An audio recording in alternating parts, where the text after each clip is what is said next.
Good evening all of you. आज हम देखेंगे मेल रिप्रोडक्टिव सिस्टम यानी कि मेल रिप्रोडक्टिव सिस्टम का आरेखीय दृश्य यानी कि जो पुरुष जनन तंत्र है उसका आरेखीय दृश्य। देखो हमने पिछली कक्षा में देख लिया था वृषण के बारे में। अब देखो जो वृषण होता है ना यानी कि शुक्राणु का निर्माण कहाँ होता था वृषण के अंतर्गत? शुक्र जनन नलिकाओं में, वहां पे शुक्राणु का निर्माण होता था। तो हम कह सकते हैं जो पुरुषों में जो सहायक नलिकाएं होती है ना, पुरुषों के अंदर सहायक नलिकाएं, उन सहायक नलिकाएं कितने प्रकार की होती है? 4 प्रकार की होती है पुरुषों में सहायक नलिकाएं। पहली कौन सी होती है? वृषण जालिका यानी कि उसको क्या बोलेंगे? रेटे टेस्टिस, वृषण जालिका। ठीक है। दूसरी क्या होती है? वास इफ्रेंसिया, उसको क्या बोलेंगे? शुक्रवाहिका। तीसरी कौन सी होती है? एपिडिडाइमिस, अधिवृषण बोलते हैं उसको। और चौथी कौन सी होती है? वास डिफरेंशिया, उसको हम क्या बोलते हैं? शुक्रवाहक बोलते हैं। अब आगे देखते हैं कि जो शुक्रजन नलिकाएं व वृषण नलिकाओं के माध्यम से क्या बोलेंगे? शुक्रजन नलिकाएं व वृषण नलिकाओं के माध्यम से किस में खुलती है? शुक्रवाहिकाओं के अंदर खुलती है। कौन कौन सी? यानी कि शुक्रजन नलिका व वृषण नलिकाएं आगे चल करके किस में खुलती है? शुक्रवाहिका के अंदर। अब देखो ये शुक्रवाहिका होगी, ठीक है, इसमें खुल गई। अब देखो ये शुक्रवाहिका आगे चल करके कहां खुलती है? अधिवृषण में। अधिवृषण को क्या बोलते हैं हमें? एपिडिडाइमिस।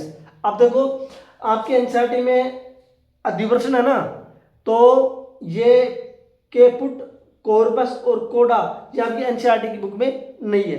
तो जो शुक्राणु होता है, शुक्रजन नलिकाओं में निर्माण होता है उसका, तो शुक्राणु है ना एपिडिडाइमिस में सबसे पहले कहा जाता है? केपुट में, उसके बाद कहा जाता है कॉर्पस में, और कहा जाता है कोडा में।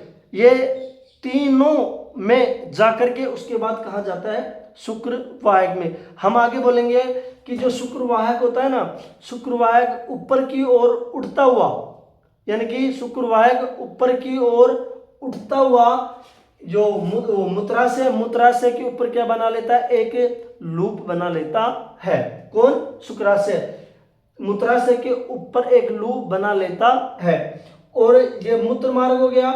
ये मूत्र मार्ग पर इधर से तो क्या आता है?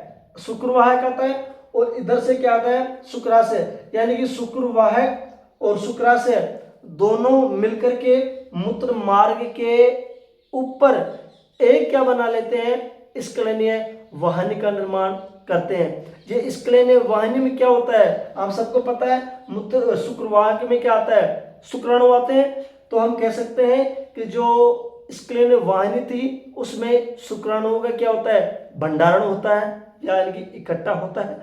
और वो जो शुक्राणु होते हैं ना, शुक्राणु, उनको स्क्लेनीय वाहिनी क्या करती है? मूत्र मार्ग के द्वारा आगे बाहर निकालती है। इतनी बात समझ में आ गई। अब आगे क्या बताएंगे हम कि जो पुरुष होते हैं ना, पुरुष क्या होते हैं? पुरुष, उस पुरुषों में एक शिशन, इससे पहले ये देख लो कि जो मूत्र मार्ग है ना, मूत्र मार्ग यानी कि ये मूत्र मार्ग मूत्राशय से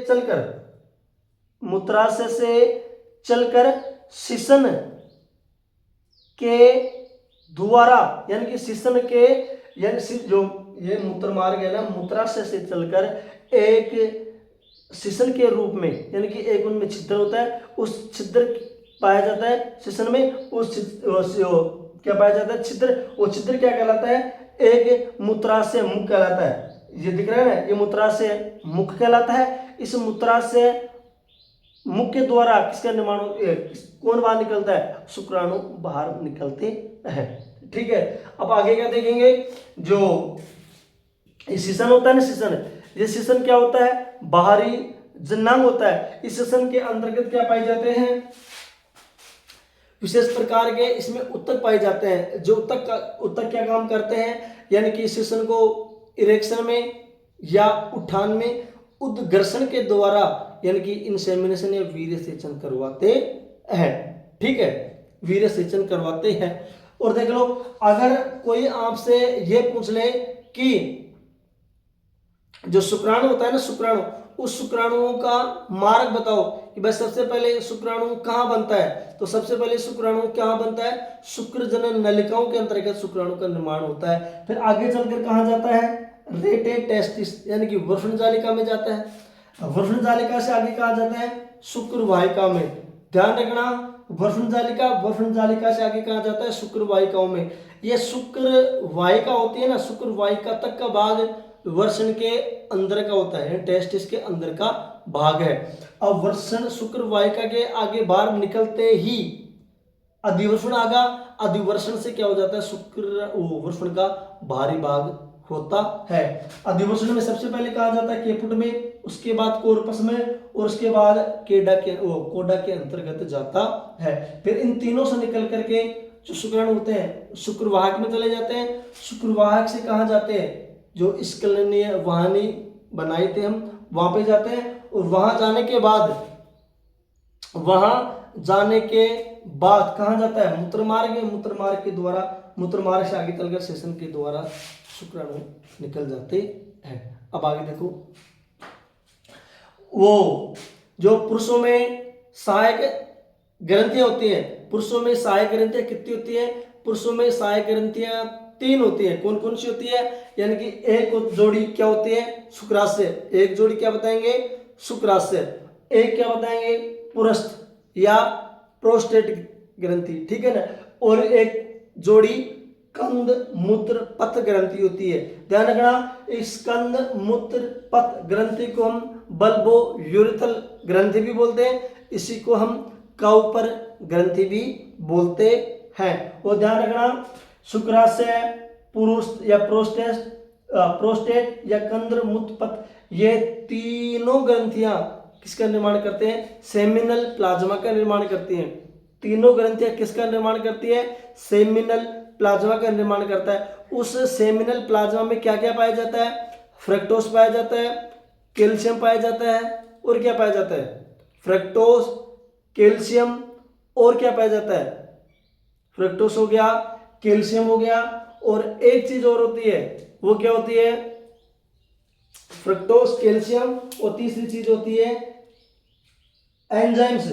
फ्रक्टोज, कैल्शियम और एंजाइम, यानी कि ये तीनों क्या पाए जाते हैं, उसमें भरपूर मात्रा में पाए जाते हैं।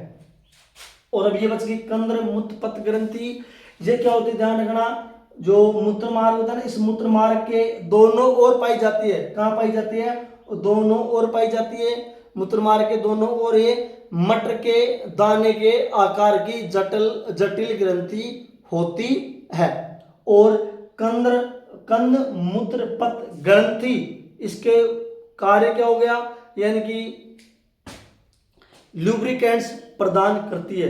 कब, मैथुन प्रक्रिया के दौरान जो ये बल्बो यूरिथल या काउपर ग्रंथि होती है, ये क्या करती है, लुब्रिकेंट्स प्रदान करती है। देखो, आज यहाँ नर जनन तंत्र का पार्ट 2 या नर जनन तंत्र क्या होगा, कंप्लीट हो चुका है। अगर कोई प्रॉब्लम हो, इसको आप दोबारा वीडियो को देख सकते हैं। वीडियो कैसी लगी, और वीडियो अच्छी लगी हो तो ज़्यादा से ज़्यादा शेयर करें और सब्सक्राइब करें।